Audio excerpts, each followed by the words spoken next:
আল্লাহর কোরআনের সবচাইতে দামি আয়াত, the greatest verse in the Quran. Ubay ibn Kab রাদিয়াল্লাহু তাআলা আনহুকে বিষ্ণু সাল্লাল্লাহু আলাইহি ওয়াসাল্লাম জিজ্ঞেস করলেন, উবাই বলো তো কোরআনের কোন আয়াতটা সবচেয়ে সেরা?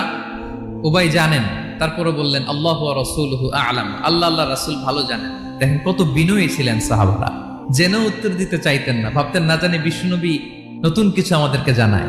বিষ্ণুনবী আবার বললেন, তুমি কি জানো কোরআনের সবচেয়ে শ্রেষ্ঠ আয়াত কোনটা? এবার উবাই ভাবলেন এবার আমি উত্তরটা দিয়েই দেই। তিনি বললেন আয়াতুল কুরসি, আল্লাহু লা ইলাহা ইল্লা হুয়াল হাইয়ুল কাইয়ুম, এটা শ্রেষ্ঠ আয়াত। বিষ্ণুনবী খুশি হয়ে উবাই ইবনে কাবের বুকে একটা চাপড় মারলেন, এরকম আদরের চাপড় দিয়ে বললেন, লিয়াহনিকাল ইলমু ইয়া আবুল মুনজির, হে আবুল মুনজির, জ্ঞান এবং প্রজ্ঞা তোমার জন্য মোবারক হোক, তুমি ঠিক বলেছো। সুবহানাল্লাহ পড়ে। তাহলে এই প্রথম ইনফরমেশনটা আজকে জানলাম, কোরআনের সর্বশ্রেষ্ঠ আয়াতের নাম ৬,২৩৬টা আয়াতের মধ্যে থেকে সবচাইতে দামি আয়াত এটা।